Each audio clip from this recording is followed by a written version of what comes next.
by miracle of sound. All right, and Um, welcome to the Edgedancer Microwave. trailer. Darkness doing many microwave jokes. Um, but yeah, so we're doing the Edgedancer trailer here, because that's going to be our next book we're reading for just 2 episodes. I'm going to read you guys the Roshar system essay that we skipped in Arcanum Unbounded before this. And I've got the star chart there, which shows that there's a fuck ton of planets in the Rosharan system. Hmm. I used to Uh, skip essays all the time. So there's three planets, and then the asteroid belt, and then there's fucking 10 planets after that, all named after the different heralds. So the Rosharan system, Roshar, which characteristic of the dominant confidence of its people, is the name of a planet, a system, and the main continent on the planet. Is a busy place, and as empty as the Scadrian system seems, this one always feels crowded to me. A series of enormous gas giants crowd the outer reaches of the system, though nobody has been able to observe them directly, as their manifestation on Shadesmar is minor. There are a whopping 3 planets in the habitable zone, all of which are inhabited to one extent or another. There is Ashen, the burning planet, which suffered a cataclysm long ago. People here live in a very small pockets of survivability, including the famous floating cities. Farthest out on the 3 is Braze, which despite being cold and inhospitable to men is home to an ecosystem of self-aware splinters. The local parlance would call them spren. I believe it's possible some of these are actually cognitive shadows, but research here is difficult and dangerous, so I will hold back on theorizing for the moment. The showpiece of the system is, of course, the middle planet of Roshar itself. At 0.7 Cosmere standard in gravitation and 0.9 in size, and possessing a high oxygen environment, Roshar is home to a diverse and unique ecology containing dramatic megafauna and fascinating symbiotic relationships between creatures, both humanoid and not, and splinters of investiture. The most dramatic of these is the relationship between humans and self-aware spren, which is the basis for the magic of surge binding. This magic has strong roots in natural physics, with the spren being personifications of the forces themselves, called surges locally. Gravitation, the strong axial force, surface tension, these things have come alive, as have more abstract notions such as transformation and transportation. However, this pattern, the bonding of spren to human, is merely an expansion of what already exists in the nature of the planet. Gargantuan crustaceans grow to incredible size without collapsing under their own weight, not just through the nature of the planet, but through symbiosis with spren. Certain animals obtain flight through similar means, and there is even a race of equines that, through the spren bond, have adapted to life on the planet and obtained a high enough level of self-awareness to nearly be named a sapient species. I will not speak of the relationship of Roshar's divergent ecology here, as that is a topic too large to address in a simple survey such as this one. However, travelers to the planet should be made aware of the storms. Life on Roshar has been shaped over millennia by massive invested storms, which pose a danger that cannot be overstated. These storms, by my best guess, predate the arrival of the shards of honor and cultivation, as do many of the spren. However, the presence of the shards molded and transformed the planet's nature to the point that it is difficult to distinguish what is pre-shattering in origin and what is a newer development. Surely many of the spren that now exist on the planet have arisen from the friction between honor, cultivation, and odium. Odium. Be aware that this system is the current habitation of the shard of odium on the physical and cognitive realms. This shard undoubtedly caused the splintering of devotion, dominion, honor, and perhaps others throughout the Cosmere. Visitors to Roshar should know that fire will respond unusually because of the high oxygen environment, which I believe is part of the reason that an alternative light source was developed during the early days of humanoid life on the planet. Be aware that lengths and times mentioned in essays and stories about the world usually use local measurements. A Rosharan year is longer than Cosmere Standard, and a Rosharan foot is larger than Cosmere Standard. It is difficult not to feel very small at times on this domineering, majestic tempest of a planet. So what do you think about all 3 of the planets in the habitable zone being inhabited to some extent? Braze is inhabited by Spren, right? Braze is apparently inhabited by spren and cognitive shadows. So Braze is where the heralds go to when they're defending against the desolations. Or is it evil Spren? The white Spren? It's possible, yeah. It's possible where like odium spren live. Okay. And the desolation is what brings them over from Braze to Roshar. Do you have any thoughts about the fact that Roshar is not the only habitable planet, Mythic? Hmm? Sorry, I was what?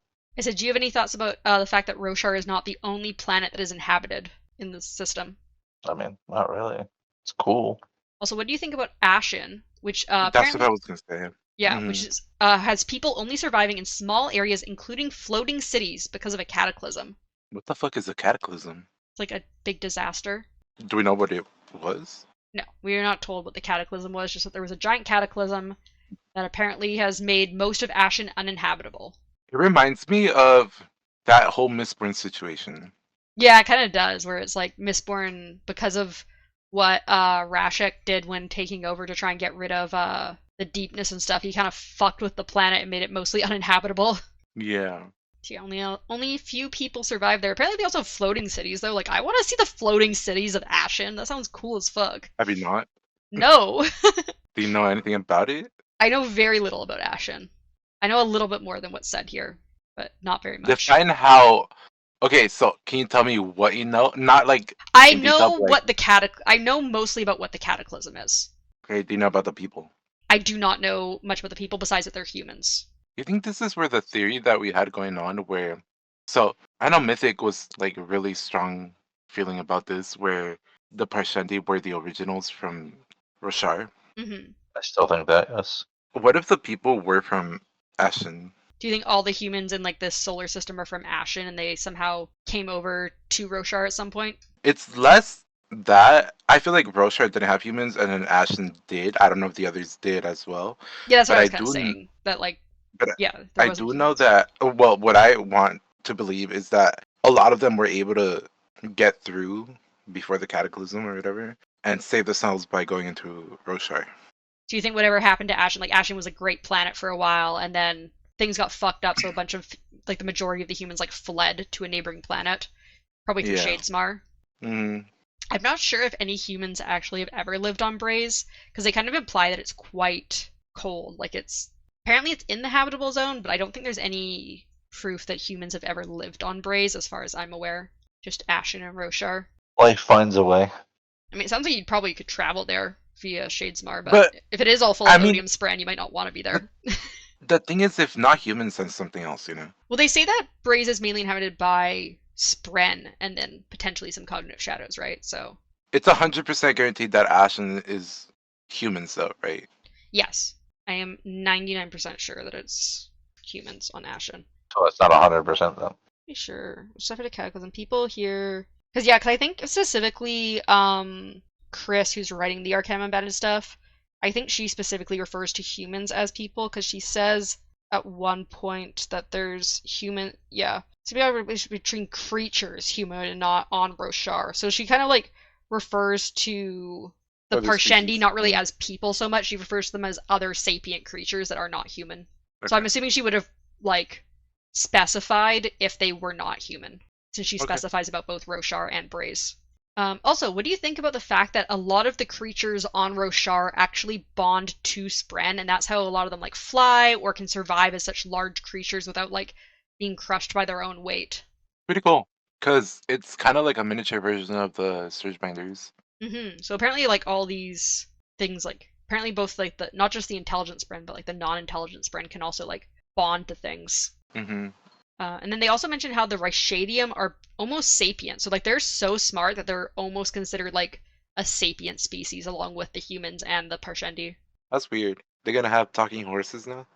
Oh my god! Darkness. Y'all remember my meta Yeah. hemorrhagic horse or whatever? I do remember your hemorrhagic horse theory. I need it to be a Rhyshadium base. You need a Rhyshadium to go to Scadrial. Get a hemorrhagic spike. Actually, Braze has hemorrhagic spikes with him. Maybe he can get a Rhyshadium spiked. He needs to get spiked. He needs to eat the elementic metal. And yeah, it'll be great. Super powerful horse. And then my last question was, what do you think about the fact that the High Storms and some of the Spren predate Honor and Cultivation coming to Roshar? Like I'm predate gonna the name Shattering. it Rhyshadicorn. Sorry, what was I said, that? what did you think about the High Storms and some of the Spren predating the Shattering? So like they predate Honor and Cultivation coming by. Well, we don't know if these were the only shards that were in this planet, right? Well, no, she specifically says it like predates the Shattering. So like it was before Adonasium was splintered. There was like High Storms and Spren apparently. So there was just like general investiture on this planet previously, and then when Honor and Cultivation came, like she kind of implies that like they like altered the way the investiture works here, but that it was kind of already happening in mostly the same way. I think just it sounds like there might not have been like obviously like the specific like bond, like the surge binding bonds but they had like Yeah. the creatures probably bonded to Spren the way they are now before the shards showed up, and like the high storms were still a thing and everything. Very interesting. So yeah, do you guys have any other thoughts on the Rosharan system? Not really. These other ones are just like gas planets, right? Yeah, they're all gas giants, all the ones after the asteroid belt. Yeah, no, I'm good. Yeah. So yeah, as I said, we're going to be doing chapters 1 through 9 of Edgedancer. Like I said to you, Mythic, feel free to re-listen to Lift's interlude, but we won't really be talking about it on the podcast next week because we've already I'll discussed talk it. about it so that everybody in the podcast understands. It's all good. Okay. So yeah, we'll be doing that next week. Thank you guys all so much for listening, and look forward to our next book. Bye! Bye. Bye.